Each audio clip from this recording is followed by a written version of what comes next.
In the sweltering heat of 1960s Alabama, two boys were born just miles apart, but lived worlds away. One was black, one was white.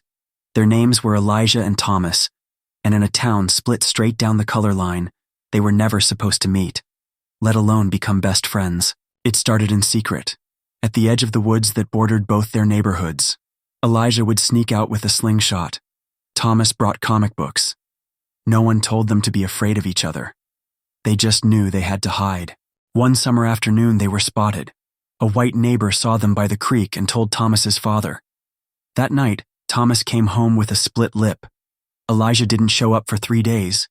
When he finally returned, his smile was gone, but his loyalty wasn't. So they made a code. No names out loud, no letters exchanged. Just 2 pine cones placed near the fence meant, "Meet me at the woods." And for years, that's how they stayed connected, wordlessly loyal. In 1968, the world shifted. Martin Luther King Jr. was assassinated. Riots swept through the South. Elijah's family packed up and moved north overnight. No goodbye, no final meeting. Just an empty patch of dirt where the pine cones used to be. 50 years passed. One day, Elijah's daughter found an old comic book in a box marked Alabama. Inside was a name, Thomas. She posted about it online. Within a week, a message came back, "I remember Elijah. I never forgot him." They met again, this time not in the woods, but in front of cameras.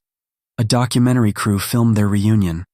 2 elderly men, one black, one white, embracing like no time had passed.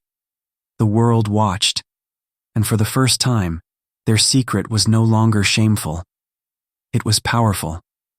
Their story went viral, not because it was grand, but because it was true.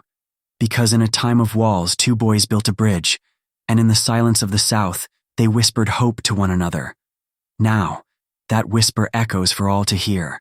Elijah and Thomas didn't set out to change the world.